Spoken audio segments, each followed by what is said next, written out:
কুষ্ট বলরাম কুষ্ট বলরাম কুষ্ট বলরাম সবুবেলে মোর mood ভিতরে গোটে ব্যাঘাত সৃষ্টি করুছে। ছোট ছোট ছুয়া জুড়ে মারি নেইছে মোর পুতনাকে, মারি নেইছে মোর অষ্টমল্ল বীরকে। কালি নাগাজ তার পাতলে শরণাপন্ন হয়ে যাইছে। এ ছুয়া মানকর লাগি ত্রিভুবন বিজয়ী কস ধনুযাত্রা রচনা করবা। বৈশাখ মাসর শুক্ল পক্ষর সপ্তমী গুরুবার দিনে ই ধনুযাত্রা আরম্ভ হেবা।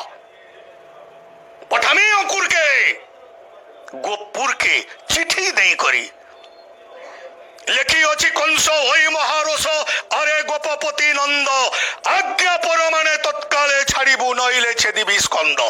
চিঠি দেখি নেলা কি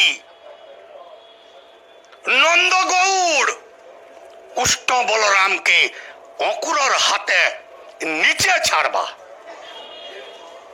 এবে ধনুযাত্রা দেখাবার লাগি। ধনুযাত্রা নুহে সে এটা কুষ্ট বলরামকে মারবার লাগি কোষ মামু রচনা করেছে কপট যাত্রা। আ কুষ্ট আ বলরাম টাকিছে, তোর মামু টাকিছে। আগলে মুড়ে পড়ি গলে গুঠা ফিরি করে গোপুরকে নেজ এটা মোর পড়ে।